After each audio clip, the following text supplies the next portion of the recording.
All right. So back like we never left, or back like we left something, whichever one. We're gonna be talking some Nigerian women's football in this one. On today's roster, we got the Flamingos of Nigeria. Of course, they got their under 17 Women's World Cup qualification tie coming up against South Africa. We'll be talking about the latest on that in this video. Then we got Super Falcons forward Esther Okoronkwo. We're actually going to be talking about two Super Falcons forwards in this one. Esther Okoronkwo making a move from Asia to North America. You got to touch on that. Then you got Gift Monday. Gift Monday picked up a big time award over there in Spain, and we'll be talking about that. And last but definitely not least, the Nigerian Women's Football League is at the halfway point. I got a power ranking for y'all. Now, before we get into all that, please make sure to like this video, subscribe to the channel, all that good stuff. Thank you very much. So first, we're going to start with the Flamingos, Nigeria's under 17 girls team. And like I said, they will be taking on South Africa, Botswana of South Africa. The first leg will be coming up in a few days on Saturday, the 8th of March. It will be played in Pretoria. And according to reports, the team should be leaving out of the country today. They should be flying out of the country today. So the team has been in camp for a little less than a month. They've played a number of friendly matches. You can catch them on the Demon La Victor YouTube channel. He got all the matches live and the highlights, all that stuff, so you can go catch it there.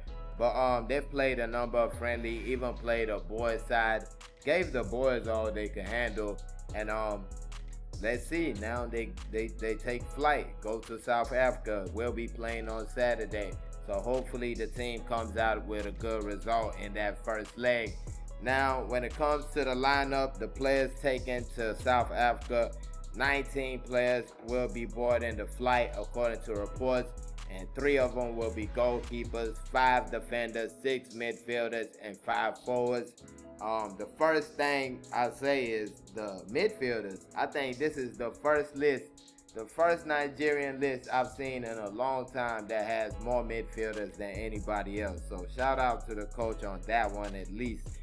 Then you look at the players on the list, and there's a big miss on the list really, and that player's name is Peace Effiong. Peace Effiong did not make the list, so don't know what was up with that situation. Is she over the age limit? I don't know, because she was on the first list, so I really can't explain that one as to why Peace Effiong did not make the final list. Maybe she'll be there for the second leg, but from what I see, she's not going to be there for the first. But that being said, running through the list real quick, of course, when you look at the goalkeepers, Christiana Uzoma is the player that sticks out. First choice goalkeeper for the team, more than likely. Edo Queen's first choice goalkeeper has been looking like for the whole season so far. So she's definitely a player that's picking up experience, and hopefully she brings that to the team on match day. Then you look at the defenders, are 5 and 6 still available. Anna Ibrahim and Jumaya Debayo. Anna Ibrahim with Remo Stars on top of the league right now, not the league of their abridged league. So on their side of the table, they're on top, and they've been the biggest surprise package of the season so far. So definitely a nice one that she returns to the team. Then you got Taiwa Degoke, Remo Stars also. That's a fullback that was big time at the World Cup. A fullback that could play either on the right or the left. So definitely a really important player to the team. Then you move to the midfielders, Shakira Moshood, Bielsa Queens. Watch Shakira Moshood live when they played Ibom Angels. I believe it was like the first or second match of the season. Had a pretty good performance coming off the bench. But I was like, from what I saw, I don't know why she was coming off the bench. I ain't see anything in the first half to let me feel like she should have come off the bench. But it is Bielsa Queens. Then you got Munia Rotimi. She was at the World Cup. I think that's the only noticeable player in the midfield. Player that was at the World Cup, central midfielder. Then you go to the forwards. Like I said, Peace Effiong did not make the list, which is a real shocker. And you got Harmony Chidi Harmony, Emo Strikers. Then of course Aisha Animo Shaun, Remo Stars ladies. Also a player that was part of the World Cup and the Wafu tournament.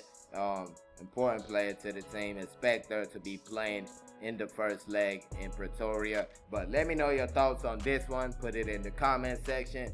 Definitely wishing the Flamingos of Nigeria the best of luck as they take on Botswana of South Africa on Saturday. But moving on, and we're going to talk about Super Falcons forward Esther Okoronkwo making the move from China to Canada.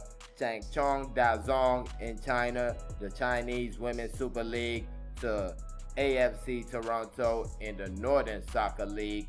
Now, the Northern Soccer League is a newly formed women's league in Canada. Their first season is going to be this one right here, starting in April. Of course, Ngozi Okobi, Super Falcons midfielder, is already in the league. She joined Ottawa Rapid not too long ago. We talked about it in the video about players on the move.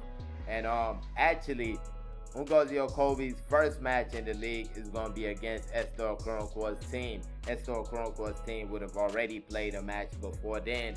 But April 27th, you're going to have AFC Toronto taking on Ottawa Rapid. And that's definitely going to be a good one. I think it's going to be 6 p.m.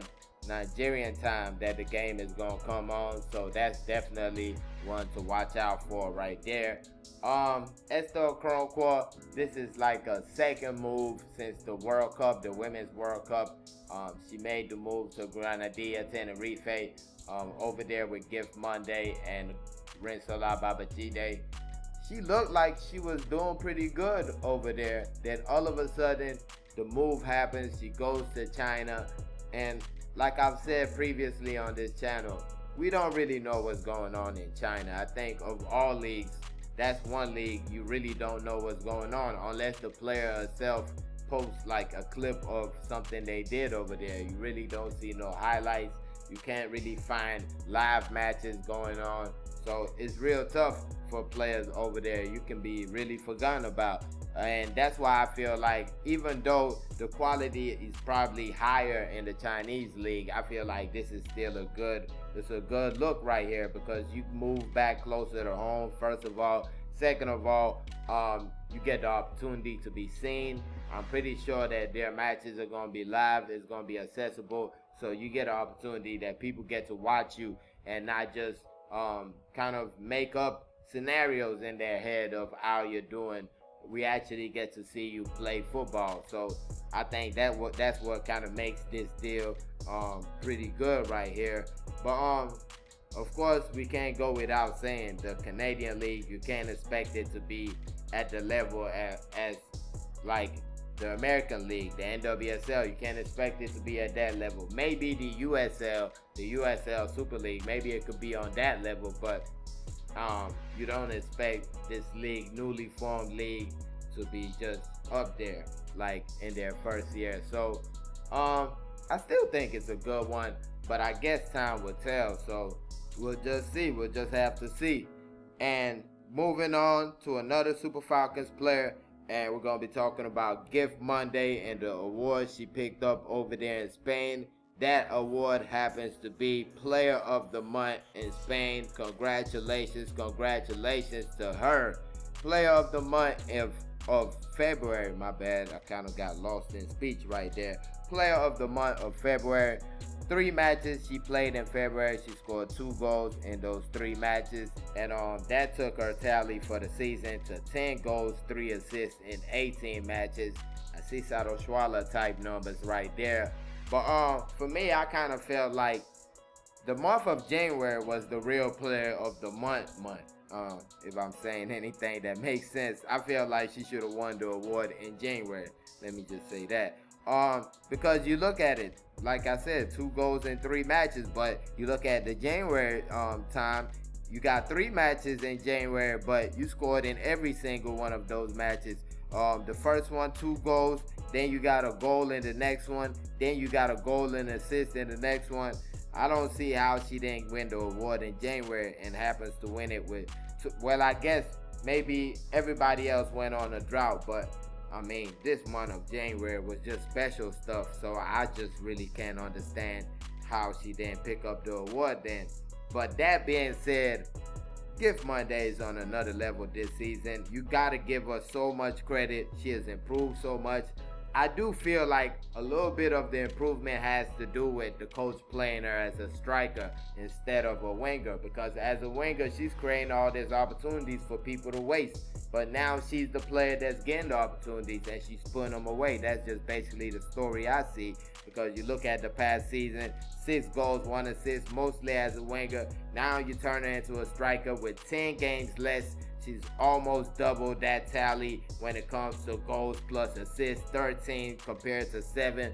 So Gift Monday for me, I think we need to start looking at her as a striker. Even though she's small in stature, I think she can do the job as a striker. A hold-up play is great. She works so hard for the team. And when the ball gets in that position, I do have a problem with this, but the numbers kind of favor what she does. She's a very unselfish player. She's not looking to lash at every ball she gets.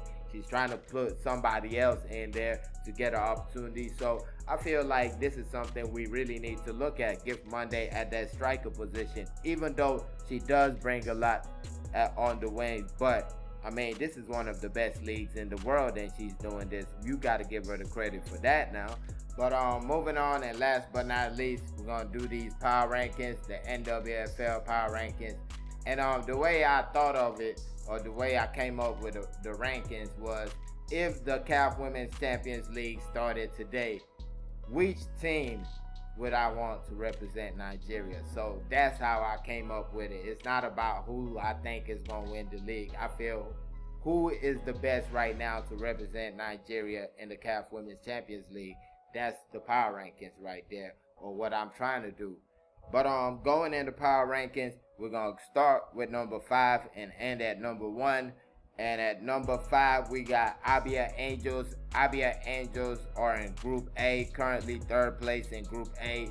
And I'm going with them as the 5th team on my power ranking. Now, if you put both groups together, I believe they'll still be 5th on the table. But that's not the main reason why I picked them. I feel like they're a real resilient side. A side that has come close before. I remember when they were close to the Super 6 but fell off at the ending of the season.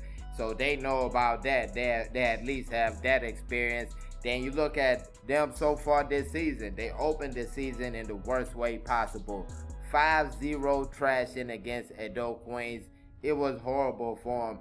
I don't think they performed bad in that match, but 5-0 is 5-0. And what did they do after that? They played 6 matches, won 4, drew 1, and only lost 1, while conceding only 3 goals. So that is just absolutely amazing. Conceding only 3 goals and scoring 11. So you got to give them so much credit for that one. Then you also look at the fact that they have a top tier player in Mary Lucky Nkpa. And I feel like this is a player that's just a menace. Her name might be Lucky, but when you matched up with her, you're the unlucky one, because she's ready for all the smoke. She's ready to scramble for every ball. She's not giving up on any 50-50s. So this is a player that, and plus she has the quality. She scores goals, she creates assists. She's their focal point, but they do have other players that can get the job done. So I just feel like this is a team that, even though they might not be titled favorites, but when they get into Super 6, nobody will want to play them, because they're going to compete. They're going to compete every single match. They're going to compete. And next up, for number 4, I'm going to go with a team that is on top of their log. I'm going to go with Rivers Angels. I'm picking Rivers Angels as number 4. Kind of sounds like a little bit of disrespect, but I'm not really trying to disrespect anybody. I mean, you are in the top 5. I feel like they lack a little bit of experience. You look at the team right now, there's only one player from that title winning team, one key player in Ifeoma Polinas, which she's leading the team properly. I got to give her that as captain of this team right now. They have so many good players, but they're young players. Mary Moses, of course, Peace F. Young, which, like I said earlier, don't understand why she's not with the Flamingos, but you see her putting up performances with a team in the NWFL. So I feel like they have a great team. They have an opportunity to win it all, because you look at Delta Queens when they won it. They were a young team also. But I just feel like there's experience on the other team side, so it's gonna be real tough. And moving on, for number 3, I'm gonna go with Bielsa Queens. Bielsa Queens, my number 3 side. They could easily be number 1. They scored a goal in their draw against Ibom Angels, but the referee just canceled the goal. Man, let me just tell y'all, it is tough to. You think NPFL is tough? Try being an away team on the women's side. They will literally take the ball out of the net and say, nah, the goal didn't count. The goal didn't count. What's the call? The goal didn't count. They're not going to tell you what the goal didn't count. Like, they are blatantly cheating away sides. I'm telling you the truth. It's real bad in the NWFL. You think the NPFL is bad. At least you're like, is he doing it? Nah, in the NWFL sometimes, clearly. That's why there was a match where there was a penalty the referee didn't call. I had to give her credit because, man, you got some devious referees, diabolical referees in the NWFL. Let's just say that.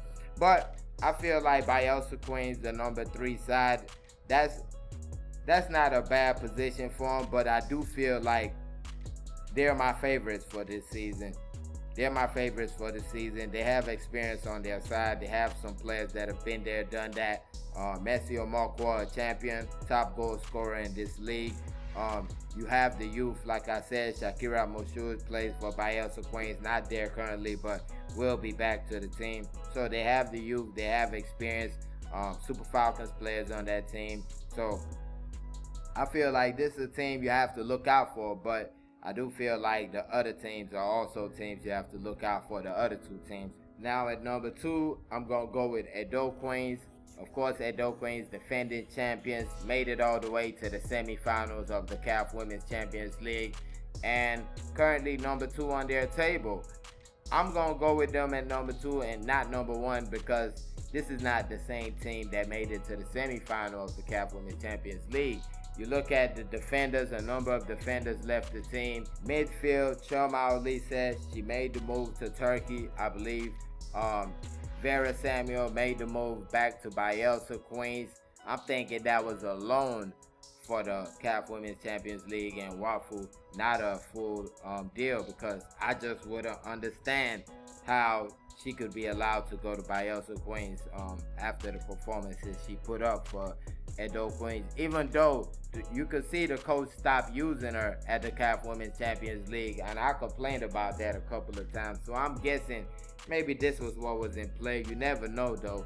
But I feel like they've lost a lot of players. Folashade, Jami Lucy. You even go back to the big one before the CAF Women's Champions League, Suliat Abedin leaving the club. So they've had so many losses. They've dealt with the losses, but I think it's just a little bit too much to expect them to hold up all the way to the Super 6 and win it, because you don't have the same type of squad you did when you won the league. So that's just how I see that situation. But at the same time, there is some quality on the squad. You got Miracle Sani at the left back / right back position, still on the team. You go to the midfield, Esther Young, even though the playing time has not been looking normal lately. Then you go to the forwards. I feel like the best player in the league, Goodness Osigwe, still on the team. So you always have a chance when you have a player like that. Let's not forget MMSN, one of the best strikers in the continent, proved it that way at the CAF Women's Champions League. So Mary Mamadou also, they got a lot of talent, even though they've lost a lot. But I feel that midfield, you got to really pay attention. That midfield is just not a title-winning midfield. I mean, that's just how I see it. But moving on, last but not least, number 1 team in the power ranking, Remo Stars ladies, undefeated, just like a couple of teams, like 4 teams in this situation. But 6 wins, 1 draw in 7 matches. Undefeated so far this season, scored 17 goals, conceded 3. I feel like this is a team you definitely have to watch out for. First of all, you got to give credit to the owners of this team, Remo Stars. They've done their thing at all levels. Everything they've put their hand to just about Remo Stars in the NPFL, you see them at the top of the table.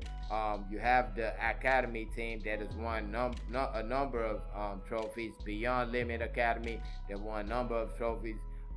So this is a team that I just can't go against at this point because of the track record that they've been putting out there. I feel like they're not going to sell players anyhow. If they're going to sell a player, a replacement is already there. They're not going to put themselves in a bad position like I believe some of these other teams would. Let's keep it real.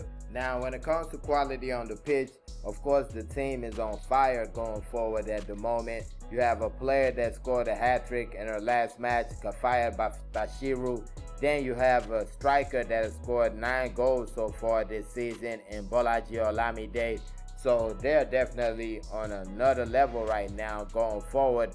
But I feel like their biggest strength is their defense. Is defensively, they have a great goalkeeper, Charlotte Ajay from Ghana. They have a great leader at the back in Akudo Ogbonna, and I think this is a team that you definitely have to worry about when you get down to the wire. But let me know your thoughts on this one and the rest. Put it in the comment section, and please don't forget to like this video, subscribe to the channel. Thank y'all for watching. Peace.